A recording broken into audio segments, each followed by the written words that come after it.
I'm going to let go of the employee who didn't finish high school and bring in a talented college graduate. Haha, I was unfairly accused of a mistake I didn't make and was informed I would be let go despite having dropped out of high school and contributed to the company for nearly a decade. The person, my boss, now replaced by David, wants to put in my place is a favored newcomer who graduated from the same university as David and joined the company last year. David was quite disliked by the employees from the start due to his arrogant attitude, as he was hired as a manager of nepotism, being the brother-in-law of President Thompson. The new hire from the same university probably seemed endearing to him, being one of the few who didn't know enough to keep their distance. But it's unreasonable to think of making him a manager in his second year. Just as I was about to express this, would the underqualified dropout please expedite his departure? Ah, David, mocked me, seeing a junior employee smirking behind him. Tuning David out, I sighed deeply and accepted my termination with it. Understood. I was grateful to President Thompson and didn't hate my job. But what happens next is no longer my concern. Let David and his favorite deal with the consequences. My name is Nathan. I resided with my parents and a younger brother 3 years my junior until our parents divorced when I was in the 3rd grade. I remember how my brother, who was very close to me, cried when it was decided that I would live with our mother and he with our father. My mother didn't want to split us up, saying we were close, but my father strongly objected. Even if my father took both of us, it would be difficult for my mother, who had been a stay-at-home mother, to pay child support for both. And if my mother took both of us and received child support from my father, it would still be a tight life for the 3 of us. It was clear that as we grew older, the cost of food would increase. I didn't want to be separated from my brother either, but I was left speechless when my father asked if I was okay with my brother living hungry. My father argued that it was best for each parent to take one child without child support, claiming it was a mercy for him to take my brother, who had 3 more years of care. Despite my mother's resistance to separate us, she couldn't convince my father. So, at the end of my 3rd grade year, I ended up living with just my mother. My mother, who had been a stay-at-home mother, was worried about finding a job. But she got hired by a home service company within 2 weeks. While she laughed that her housewife experience came in handy, I occasionally caught her in a state of melancholy.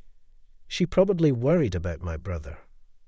Despite my requests to see my brother, my father always found excuses not to let us meet. Too busy with the new school, tired from daily lessons, no time due to after-school club activities, the reasons varied. But my mother and I never got to see my brother. By the time I entered middle school, my mother seemed less depressed about not seeing my brother. Perhaps she had adjusted to our life together or resigned to the fact that my father wouldn't allow it. We managed a stable life. My mother's job was stable, and my grades were good, thanks to her advice to focus on my studies to broaden my future job options. Life is mostly spent working, not studying. The choice of job can significantly affect one's life quality. Hence, it's wise to work hard in school to increase job options. That was my mother's belief. Though she had been a stay-at-home mother, she was actually a graduate of a prestigious university and had worked for a major company. It seems she resigned from her job at my father's request when they got married, but she regrets that decision now. Being a significant corporation, they offered comprehensive benefits, and numerous parents opted for reduced working hours to accommodate childcare needs. She met my father while he worked at a branch of that company. Looking back, he probably wanted me to stay home because he didn't like me working at a bigger company than his. I agreed with her words. The father I was acquainted with consistently exhibited a sense of superiority. He looked down on my mother just a stay-at-home mother. Whenever he was displeased, if my mom hadn't retired, there's no way anyone at the headquarters where she worked could have spoken to her like that. Hearing that story really drove home the importance of choosing the right workplace. If my father worked at the parent company and my mother at a branch, I'm sure he would have looked down on her, even though she was working too. Given how my father is, he probably behaves terribly towards anyone he considers beneath him, even outside of work. I decided I didn't want to be demeaned by people like my father in my career. Thinking about my future, I enrolled in a technical high school, strong and tidy. The high school I attended ranked around 30th nationwide, indicating it had a fair share of bright students. Perhaps because of that, there weren't a small number of female students, and I even got a girlfriend for the first time in high school. I thought I was having a smooth-sailing high school life, but then just after I advanced to my sophomore year, my mother suffered a heart attack. That day was so cold that it snowed, even though it was April. I contacted my father for the first time in years. I wanted to ask for financial support. I didn't expect my father, who hadn't even sent me a word for birthdays or congratulated me on my entrance or graduation, to help, but he's still my father after all. We agreed on no child support, didn't we? You'll have to manage on your own. Though it was a faint hope, my father flatly refused me. I quickly started a part-time job. It was at a diner run by an elderly couple nearby. Knowing my situation, the elderly couple took quite a liking to me. The meals they provided were lavish, and they were generous with my wages too. Thanks to them, I was able to continue living as before, but one day they said, "We've decided to close the diner." Sorry. They decided to close due to physical limitations. I later heard from a regular customer that the business was barely making it, despite that. They provided lavish meals for me and were generous with my pay, which made me feel guilty. The next part-time job I decided on was at a convenience store. But due to a staff shortage, I ended up working long hours from 4 p.m. to 10 p.m. after school, and from early morning at 5 a.m. to 7 a.m. right before going to school. I ended up spending 9 hours a day on part-time work, regardless of weekdays or weekends. I was supposed to work only 5 hours from 5 p.m. to 10 p.m., but I agreed to help out for a while because they were short-staffed. However, this became the norm, and there was no improvement even after more than 2 months. With almost no free time left, I was dumped by my girlfriend and began to neglect my studies. After a while, I ran into the elderly couple who owned the diner where I first worked. They happened to come to the convenience store with their grandchild. The elderly couple was surprised to see me. I had lost a lot of weight. Concerned for me, the elderly couple invited me to come to the diner on my days off. Even though the diner had closed, it was also their home, so the couple continued to live there. When I visited them as promised after school on a weekday off from my part-time job, the couple prepared a lavish meal, just like they used to when I worked for them. And then I was informed that I was being made to work illegally. 15 to 18-year-olds can only work 8 hours a day, up to 40 hours a week, according to the law. I was working 9 hours a day without breaks and 54 hours a week with a 6-day work schedule. You'll ruin your health working like that. The couple was worried. But I told them I was thinking of dropping out of school. Since starting the convenience store part-time job, I couldn't keep up with my studies, and being in the same class as my ex-girlfriend was tough.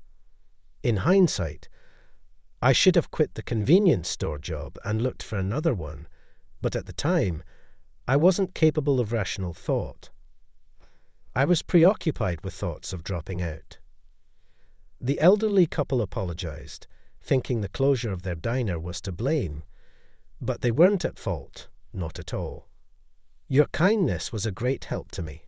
I'm truly grateful. I expressed my gratitude. When I did, the elderly couple offered to introduce me to a company run by their son. If you're going to work after leaving school, it might be better to be a full-time employee rather than a part-timer, they suggested. With that, they introduced me to the father of the grandchild they had brought to the convenience store the other day. This company was a metalworking firm taken over by the elderly couple's son from his uncle to become the president. My studies in school were primarily on my mind, so I knew nothing about metalworking. However, they were willing to hire me as long as I was motivated. I ended up dropping out of high school to work there as a full-time employee, but it was quite challenging since everything was new to me. Whenever it got tough, I would talk to Alex, a former high school classmate. I decided to pretend to be a stranger. While it was a bit lonely not being able to talk as brothers, I thought there was no need to disturb his peace if he had indeed forgotten. Michael, a graduate of the same university as David, was particularly favored by him. He was often invited out for drinks and seemed to be trusted with significant projects. However, Michael didn't seem to be very capable at his job, often making mistakes. Some of the work David dumped on me included tasks assigned to Michael, which I inadvertently discovered. I silently corrected and submitted the work, but that was a mistake. Michael, unaware of his mistakes, continued submitting documents without realizing. David, looking down on me, started to think it was okay to blame his mistakes on me. While it was still manageable, when the errors were caught internally, Michael eventually made a mistake in a major project that inconvenienced our clients. Thinking he could pin the blame on me, whom David looked down upon, Michael claimed the work was mine. I wasn't even informed about the tasks Michael was handling. Blaming me for the mistake was absurd, yet David, fearing he would be held responsible, mockingly said, "I'll fire the bottom-dwelling junior high grad and replace him with a superior college grad." Haha, I was promoted to manager in an unusual move. Though the department only consisted of Sarah and myself, it would be unreasonable to make Michael, who was only in his second year, a manager. When I was about to say so, "Could the incapable junior high grad please quit already? Haha," David mocked me. I realized the endearing Michael I once knew was gone, seeing Michael smirking behind David, who was making snide remarks. I sighed deeply and accepted my dismissal with an understood. Sarah tried to intervene, but David wouldn't listen. "Are you going to use your father's power against me?" Sarah disliked being viewed through the lens of being President Thompson's daughter. She always cared about not dishonoring her respected father. Probably thinking Sarah would stay silent if accused of using her father's power, David continued, but Sarah didn't stay silent. She explained that firing me now would cause more trouble for the company, making it a matter beyond using power. Still, David ignored her words and ordered me to leave immediately. I was grateful to President Thompson and didn't dislike my job, but what happened next was no longer my concern. Let David and his accomplice bear the responsibility. A month later, I was employed at Alex's company. After being dismissed, I immediately contacted Alex and started working for him. It was a small company with only 10 employees, but its annual sales exceeded $5 million. Most of that was from patent profits. In addition to the patents Alex and I obtained, the company had acquired more. Alex's company developed parts and sold the patent technology. During a meeting to plan the next part development, I received a call from Michael. Of course, I didn't answer during the meeting, but the calls kept coming. "Who's calling? Isn't it an emergency?" Alex asked with concern. But after I informed him it was a junior from my previous company, I turned off my phone. After the meeting, I turned on my phone and found a message. "Big bro, my bad. Please answer the phone." It was written like that. Michael recognized me as his brother, yet he had set himself up as an only child and looked down on me, which infuriated me. The reason Michael, who was once so honest and kind, had come to look down on others could only be attributed to our father's upbringing after divorcing our mother and taking Michael with him. It seems my father quickly remarried another woman. Essentially, he had been having an affair. This woman, a career-oriented individual who didn't want children, was apparently willing to raise Michael since he was still young. That's why my father was adamant about taking only Michael. The new woman in his life, who became Michael's stepmother, spoiled him rotten. Anything he wanted was bought for him, and she allowed him to do whatever he wished. Michael came to prefer his indulgent stepmother over our mother, who had scolded him for wrongdoing and taught him to refrain from sweets. Consequently, he began refusing visits with me and our mother. The message detailed these circumstances, but ultimately it seemed to justify his behavior rather than show any remorse. As I read the message, another call came in, this time from David. Wanting to end the nuisance, I answered intending to express my annoyance. But David immediately demanded that I continue to allow him to use the patents at the previous rate.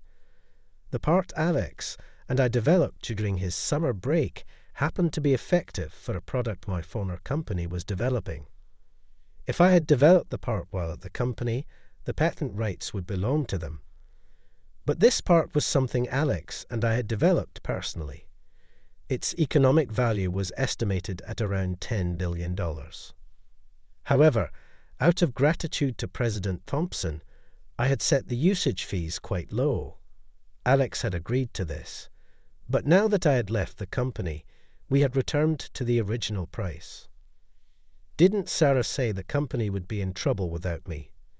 It was David who wouldn't listen, right? I had been in charge of the Patent Affairs Department within the General Administration Division, which handled various administrative tasks, including patent applications and licensing. I was promoted to manager because I had obtained patents. It was baffling that David, overseeing the General Administration Division, didn't understand patent matters. Sarah, who had worked under me, was, of course, aware of the patent usage fees. She'd have tried to persuade David to revoke my dismissal. Unaware of such details, David had no right to complain about the fee increase. After all, it's Alex's company that grants the patent usage permissions, and there's nothing I can do if he's asked about it. The management of the patents for the parts developed by Alex and me is entirely entrusted to Alex's company. Without President Alex's permission, providing the patents at the previous rates is impossible.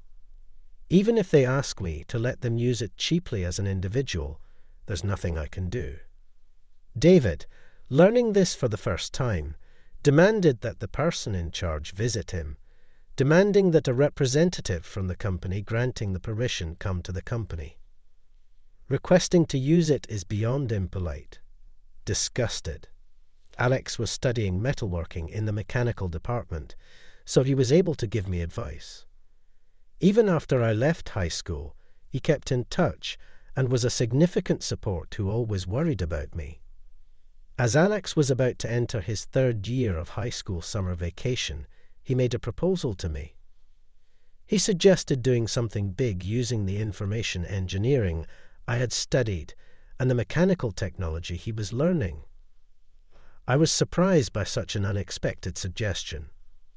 Wouldn't it be difficult to find a time while working? I asked. Alex didn't expect me to freeze in shock. He was concerned about time. I know you're concerned about my time because you're aware of the tough times I went through with my convenience store part-time job during high school, I said. I decided to accept his proposal, hoping to make it a memorable summer vacation for Alex, who was always so considerate. I started spending my time after work and weekends with Alex. Though it was Alex's idea to do something big, he didn't have a specific plan, so we had to start from scratch. After many sleepless nights, the parts we created were patented. We'll be rich if this hits big. We joked around, getting carried away. We had acquired a total of 3 patents by the time Alex was about to graduate from college. Alex had established a company to develop parts with patents while he was still in college. I was invited to join the management, but I declined out of gratitude to President Thompson, who had hired me after dropping out of high school. Instead, I agreed to help as an advisor. Around this time, I was transferred from factory work to an office position at the headquarters. Shortly thereafter, President Thompson's brother-in-law joined the company as a department head. This department head was the brother-in-law of President Thompson's wife. Whether it was due to his rapid appointment or his inherent nature, he behaved arrogantly and was disliked by the employees. The following year, President Thompson's daughter Sarah joined the company.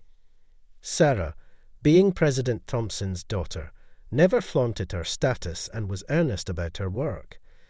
This was in stark contrast to David, who acted arrogantly because of his family ties. David believed he would be the heir, since President Thompson had only a daughter. However, with Sarah's entry, all the employees started to see her as the successor. Displeased with this, David began to take his frustrations out on me. David seemed to have always resented me for being a high school dropout with only a junior high school diploma. I have been subjected to unreasonable overtime and work dumping, but recently the direct insults have started. It seems that President Thompson isn't fond of David, as he hardly ever speaks to him at the office. Even when David initiated the conversation, it quickly ended. David is a college graduate and a family member. Despite holding a managerial position, he is not taken seriously. In contrast, President Thompson, who had hired me personally, took an interest in me and often initiated conversation. That probably made David dislike me even more. The following year, I had a fateful reunion. To my surprise, my brother Michael, who had been taken away by our father and with whom I had lost contact, joined the company. Michael, who had grown into a fine young man since graduating from college and joining the company, still had traces of the child I remembered. However, Michael was somehow considered an only child. Wondering if perhaps Michael didn't remember me, I told him never to contact me again and hung up immediately, setting my phone to reject his calls. A few hours later, I received a call from my father.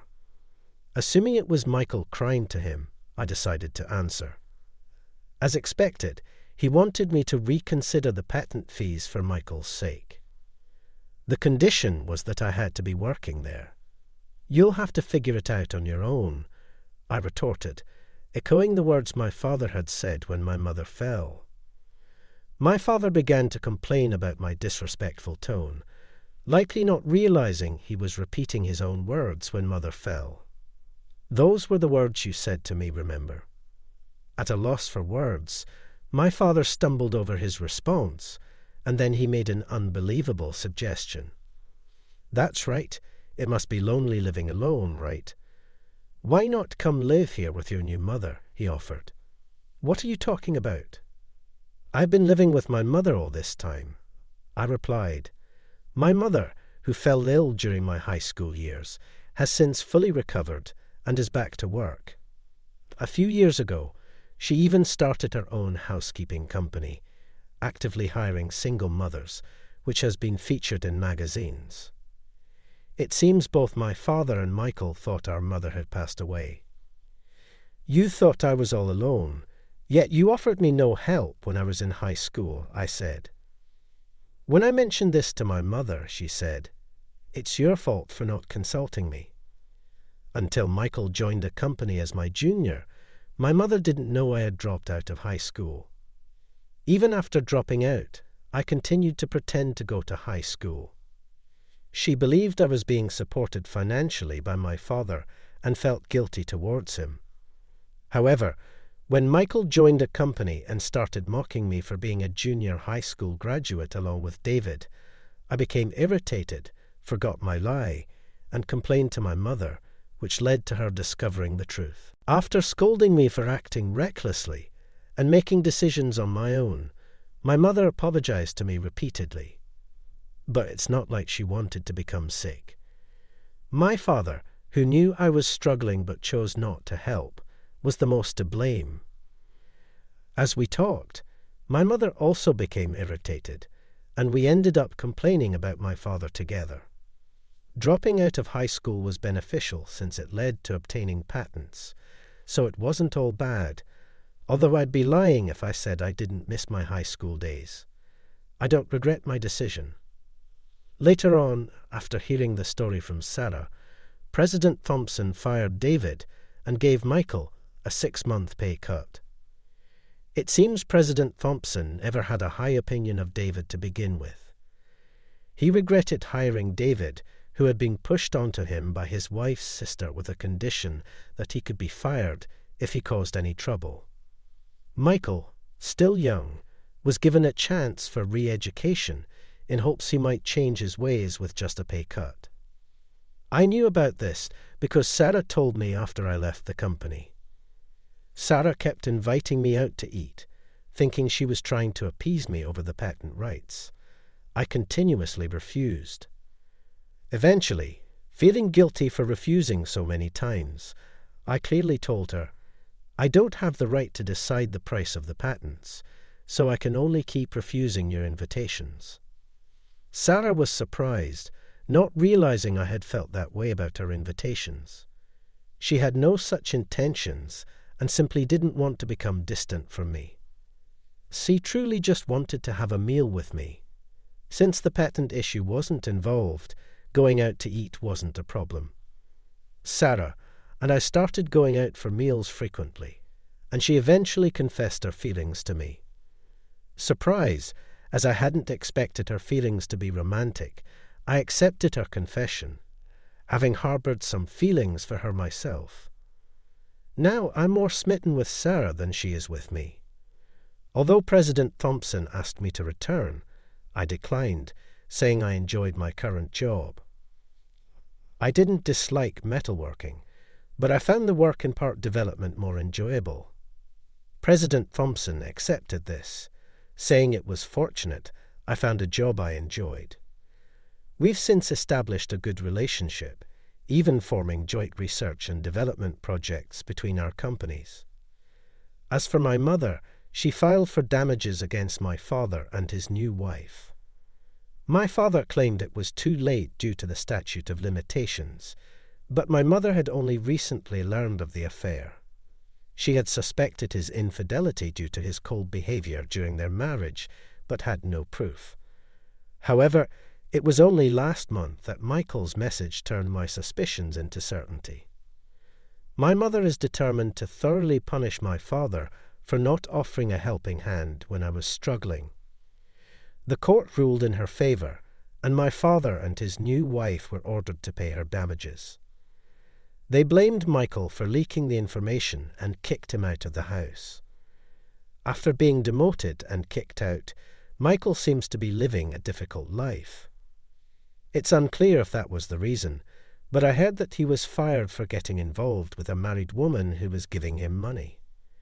If I, a high school student at the time, could support my mother and myself, then Michael, a college graduate, an adult, should be able to manage with some effort. Perhaps a bit of hardship would serve as good medicine for Michael, who had come to look down on others. Furthermore, it seems the lawsuit for damages has led to divorce issues between my father and his new wife. The new wife blamed my father for bringing Michael into the family, and my father blamed the new wife for insisting on it, leading to an unresolved situation.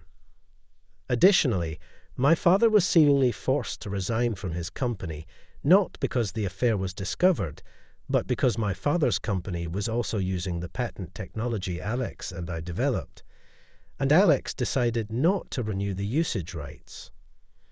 Knowing how hard I struggled during high school, Alex was even angrier with my father than I was. Alex's anger might also stem from being raised by his grandparents. Alex lived with his single mother until middle school, but was sent to live with his grandparents when he entered high school because his mother's new husband refused to take him in. Since then, his mother left everything to the grandparents and lost contact, not even providing child support.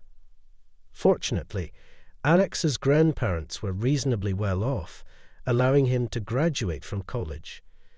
But he felt guilty for the trouble he caused them, hoping to repay them by making money through development.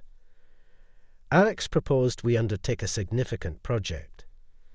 When I heard this, I understood why he had been so eager to do something big yet had no specific plan in mind.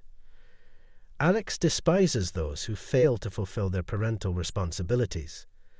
He gets irritated even hearing news stories about children being victimized.